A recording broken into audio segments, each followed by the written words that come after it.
Ji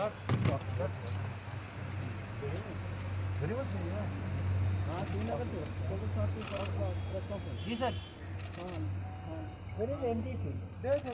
Whoever is here, you talk to, na? You can't look for people. ANI is here.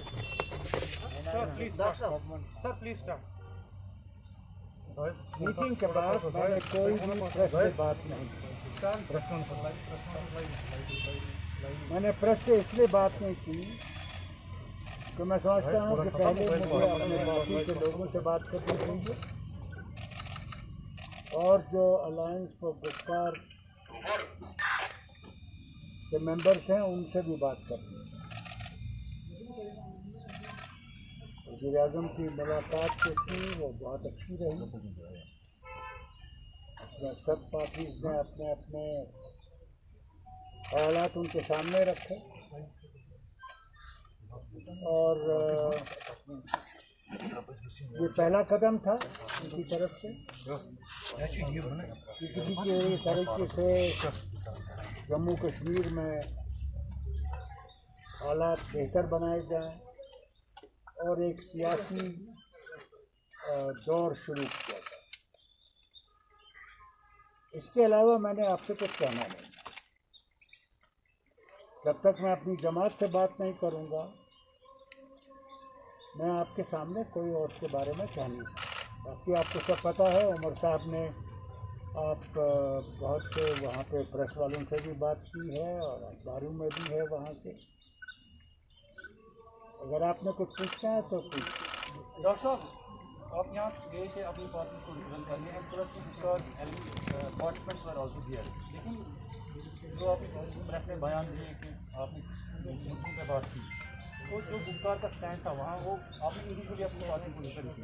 So do we think that it is the end of the Gupkar alliance? This meeting was also the end of Gupkar alliance, and plus why should the meeting be end of the alliance? And plus the acceptance of why should it be the end of the alliance? Why?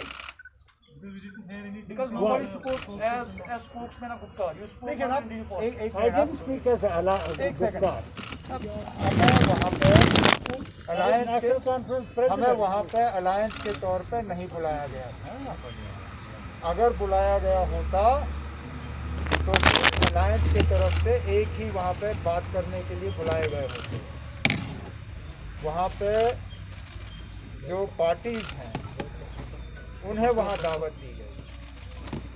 वहाँ पे national conference, PDP और CPIM जो Gupkar alliance के members हैं उन्होंने meeting में शिरकत की। लेकिन मीटिंग में शिरकत करके हमने कोई ऐसी बात नहीं की जो गुप्कार अलायंस के एजेंडा के बाहर रही हो। आखिरकार गुप्कार अलायंस ने क्या कहा है कि 5 अगस्त 2019 को हम कबूल नहीं करते और इसके लिए जो हमें कॉन्स्टिट्यूशनली, पीसफुली, लीगली, पॉलिटिकली जो हमें करना होगा इसको अंडू करने के लिए वो हम करेंगे।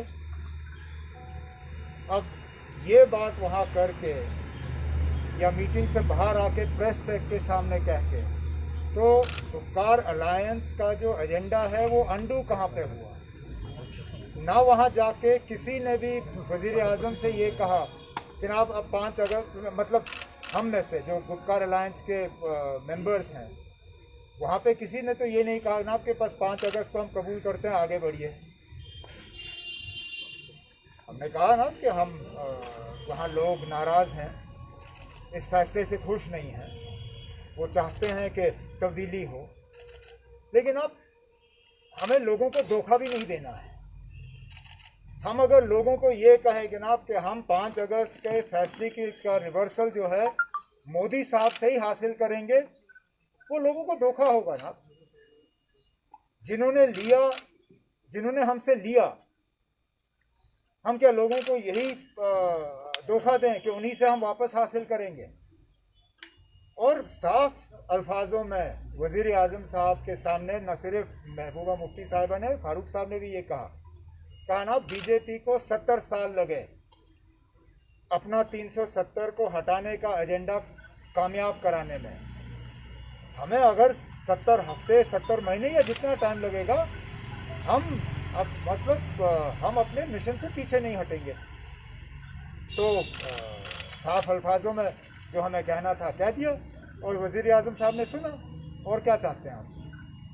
Umar Saab, do we see the 70% of what Home Minister said in his press conference was about delimitation commission, and he insisted that this process should start. So after the meeting, do you think that now it is clear that as you participated in a meeting in Delhi, you will participate in the process of the delimitation? As far as the delimitation commission is concerned, the party has made it very clear. They have authorized Dr. Saab to take a view as and when necessary. There has been no fresh approach to the National Conference from the Delimitation Commission. As and when the Delimitation Commission makes an approach to the National Conference, Dr. Saab has been authorized by the party to take a view. And what will be that view? Now, why should we tell you here? We'll tell the Delimitation Commission. No? He has been authorized to take a view. He'll take a view at that time. जिस तरह से अमित शाह का statement आया या tweet आया या मोदी साहब का ट्वीट आया मीटिंग के बाद, तो उसमें इलेक्शन से फिर वो दिन सीक्वेंशियल हिसाब में से किया था, तो क्या आपको वो तस्लीम है? देखिए, हमने देखना ये बात मतलब अमित शाह साहब की जो बात आई वो बाकियों के बोलने के बाद आई, लेकिन वज़ीर आज़म साहब की तकरीर से पहले आज़ाद साहब ने हम सब के तरफ से वहाँ बात की और कहा कि ये टाइमलाइन हम नहीं मानते। डिलिमिटेशन इलेक्शन स्टेटहुड नहीं, डिलिमिटेशन स्टेटहुड फिर इलेक्शन। अगर इलेक्शन कराना ही है तो पहले स्टेटहुड लौटा दीजिए, उसके बाद फिर इलेक्शन पे हम बात करेंगे। तो ये बात हमारे तरफ से आज़ाद साहब ने वहाँ मीटिंग में रखी है और हम इस बात पे जब जब हमें मौका मिलेगा हम इस पे जोर जो है देते रहेंगे। Thank you, sir. Umar Saab, your party member Hasnan Masoodi Saab has said that even if the 370 is sub judice, that doesn't mean that we will not fight for it outside, even for the Supreme Court politically as well. But you have said that you don't want to go. नहीं ना, we have not said. आप क्यों? हमने कब कहा? ना हमने sub judice अल्फाज का इस्तेमाल किया। हमने कहा ना that we will fight it for it politically, constitutionally and legally.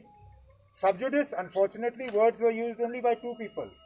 Ghulam Nabi Azad Saab used the term that it is sub judice and he doesn't want to talk about it, and Muzaffar Beg Saab said it is sub judice and you can't talk about it. I do not believe that just because it is in front of the Supreme Court that it is not a subject for discussion. Of course it is a subject for discussion. It is a subject for discussion. We discuss it. It was a subject in our DDC polls. We will continue to agitate the matter and I keep making this point. Legally, constitutionally and peacefully. That is our right and we will exercise that right. And personally, if the Article 370 was not restored, you won't fight the elections. मैं personally थोड़ी ना यहाँ बैठा हूँ, मैं party की तरफ से बैठा हूँ यहाँ। मैंने बार बार इस सवाल का जवाब दिया है। मेरा फिलहाल इलेक्शन लड़ने का कोई इरादा नहीं है। पार्टी का जो फैसला होगा वो अपनी जगह। अब आपको उससे क्या लेना देना? मैंने आपसे कहा ना, फिलहाल मुझे इलेक्शन लड़ने का कोई शौक नहीं है। Ajay Rosab, one of the members is Mehdi Saab is very angry with the party. Have you consulted him or talked about him, or you want? He is almost. No, I'm not going to discuss individuals here. Thank you, sir. If there is something that is between us. Sir, do you think that Article 370 is sub judice? Muzaffar Beg and Azad Saab have kind of not sabotaged, I think. Shortcut करो।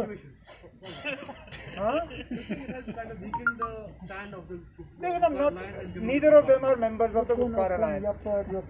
Neither Muzaffar Beg was a member of the Gupkar Alliance. Now he is not. In fact, he very openly said in the meeting with the Prime Minister that he has no political allegiance and that he doesn't belong to any political party. Azad Saab belongs to the Congress party. They have their own view.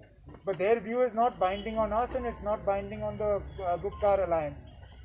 Just because the matter is in front of the Supreme Court, so many matters are in front of the Supreme Court. Does that mean we stop talking about them? For the longest time, Babri Masjid demolition was in front of the Supreme Court. Did the BJP stop talking about it? They continue to press their agenda on Ram Temple, and therefore, even if the matter is sub judice or in front of the Supreme Court, that does not stop us from stating our point of view, and we will continue to do that. Last one. Supreme court में सारा है, क्योंकि आप जो जम्मू कश्मीर वो आपने challenge किया supreme court में, तो all this things election state and follow after that वो उसी के दायरे में तमाम आते हैं। वो तो वैसे तो बहुत कुछ करेंगे और उसको कबूल नहीं करेंगे, because we have challenged the entire we have challenged the entire thing ना, but that doesn't mean we stop. मुझे बताइए ना, यहाँ के लोगों से आप बात करिए, अगर जम्मू कश्मीर की आवाम हमें ये कहती है कि ना जब तक सुप्रीम कोर्ट का फैसला नहीं आता है तब तक हमें कोई फ़र्क नहीं पड़ता, अगर अस्पताल का कामकाज रुक जाए, अगर कोई डीसी किसी आम कश्मीरी को गिरफ्तार करे, सिर्फ ये उसकी खता थी कि उसने कहा कि मैं लोकल अफसर से बात कर सकता हूँ, बाहर वाले मुझे समझते नहीं हैं, और उसके लिए जेल भरा गया उसको।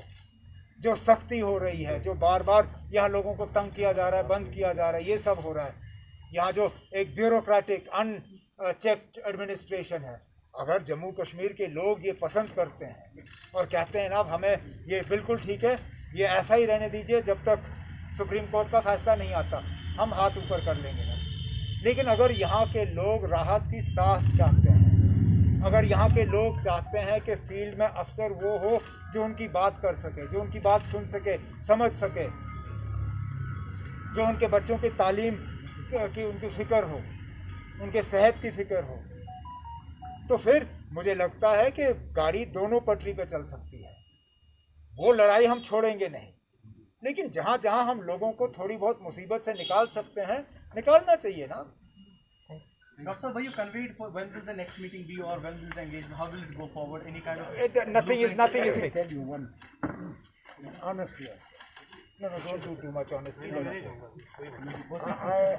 am very frank about that. The meeting took place in a good atmosphere. It took place, and I made it very clear. The first Prime Minister of India promised us plebiscite, but went back on it. Narasimha Rao ji, before election, promised us autonomy and said sky is the limit, but not independence. We said we have never asked independence, we've asked for autonomy. He promised us on the floor of the house. Where is it? Thank you. So I said frankly, there is a level of mistrust, and that mistrust has to be removed. How you remove it, you have to take that.